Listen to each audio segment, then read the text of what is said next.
తెలుగుదేశం పార్టీకి మరో భారీ షాక్ తగిలింది. టీడీపీకి ఆ పార్టీ సీనియర్ నేత రాయపాటి రంగారావు రాజీనామా చేశారు. ఈ సందర్భంగా తెలుగుదేశం పార్టీపై తీవ్ర విమర్శలు చేశారు.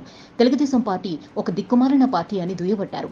టీడీపీ అసలు రాజకీయ పార్టీయే కాదన్నారు. తెలుగుదేశం పార్టీ ఒక వ్యాపార సంస్థని ఆరోపించారు రాయపాటి రంగారావు. తమ కుటుంబాన్ని సర్వనాశనం చేసింది తెలుగుదేశం పార్టీనని రంగారావు మండిపడ్డారు. గత ఎన్నికల్లో 150 కోట్లు తమ నుంచి తీసుకున్నారన్నారు. నారా లోకేష్, చంద్రబాబు నాయుడు ఎంత తీసుకున్నారో తమ దగ్గర లెక్కలు కూడా ఉన్నాయని చెప్పారు. అంతేగాక మంగళగిరిలో లోకేష్ ఎలా గెలుస్తాడో చూస్తా అని నిలదీశారు. సవాల్ చేసి చెప్తున్నా లోకేష్ ను మంగళగిరిలో ఓడిస్తానని స్పష్టం చేశారు. కియా కంపెనీ నేనే తెచ్చానని చెప్పుకునే చంద్రబాబు మరి రాయలసీమలో ఎందుకు ఓడిపోయారు?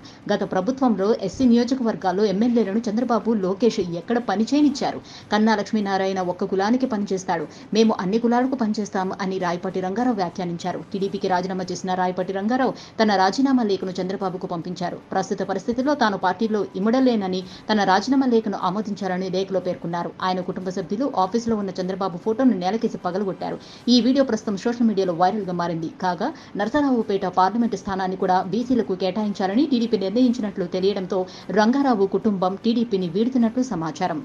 Please subscribe Pragna Media. Please like, share, subscribe to Pragna Media. Pragna Media, please do like, share and subscribe. Please subscribe to Pragna Media. Please like, share and comment if you like the video. Pragna Media.